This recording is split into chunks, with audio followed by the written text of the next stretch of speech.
todos, 안녕하세요, 大家好, namaste, mira Spurs bye, and welcome to Earth of Spurs. I'm your host, Gabi Galindo, and today we are going to talk about the match preview against Arsenal, which hopefully is going on because there are rail strikes, and I swear if it's going to be cancelled and they still haven't cancelled it, that is just unacceptable. Like, there's people coming from abroad to watch this match.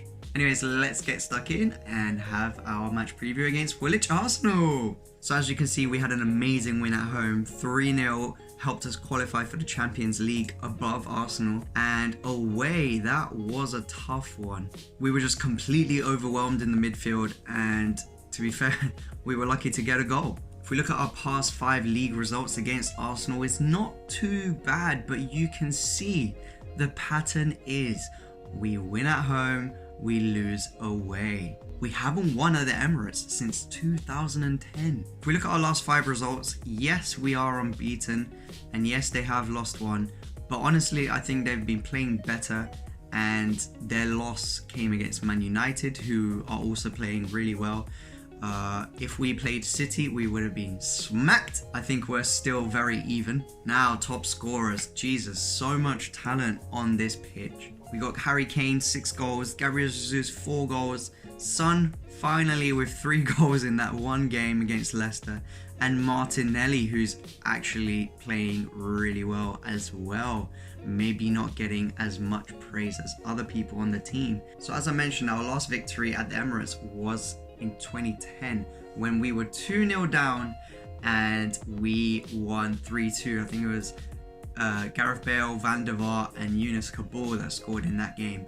I remember back then, you know, I can't go to the pub to watch football, so I couldn't watch it until match of the day. So I was at my friend's house and I was just like, oh, Arsenal 2-0. And then I checked later, like, 3-2, 3-2.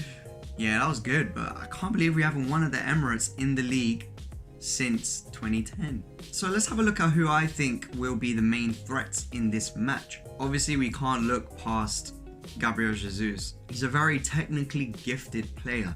Obviously, he will be overpowered by the likes of Romero and Dyer, which I'm a bit worried about because I think that Gabriel Jesus, he can actually stand up to that, but more importantly, he's expecting that, so he can easily like wait for them to come and then like, oh my knee, oh. Either that or he will just get past them with his skill. Now I read somewhere that there's an insane stat.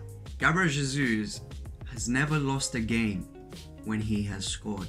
61 games when he scored and he hasn't lost. So don't let him score. Now obviously Harry Kane, Richarlison, Son Heung-min, they all scored in the break. Spence played, Sessegnon played, Skip played, Doherty played. We have pretty much a full squad. Apart from Lucas Moura, I think he still might be injured. Now Arsenal also have quite a few injury problems. They have Zinchenko might be out, Partey might be out. These are all people who kind of missed the international break or went off. El Neni, Smith Rowe, but I think they might have Odegaard back, which would be a huge boost for them. Odegaard has been class as well.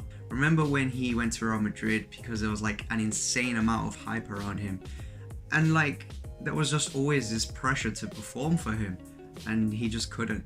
So, you know, I'm glad for him that he's finally found a place to just relax and play his football. Now, another big problem that we need to address is when we lost last year 3-1 at the Emirates, we were outnumbered in the midfield and they just swept through like we didn't even have a midfield.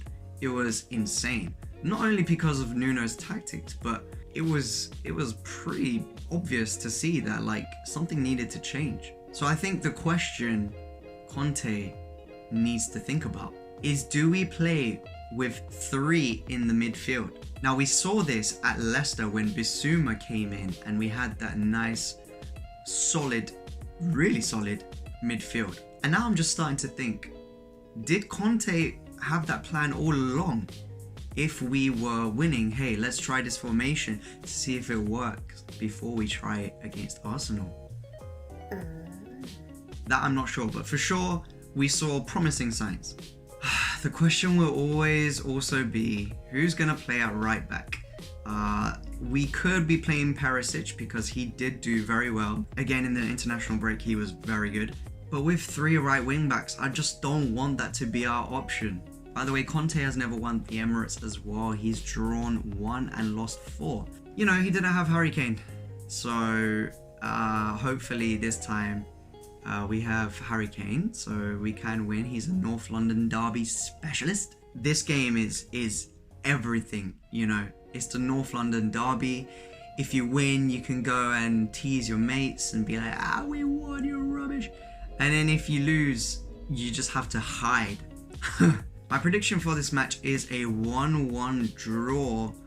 I feel like we just haven't been playing well. But to be fair, our players are starting to play better. If we play the way we've been playing most of the season, we're going to draw, maybe lose. If we can play like we did against Arsenal last time, which we probably can't because they're at home, then we could snatch a 2-1 away win. But my final prediction is a 1-1 draw.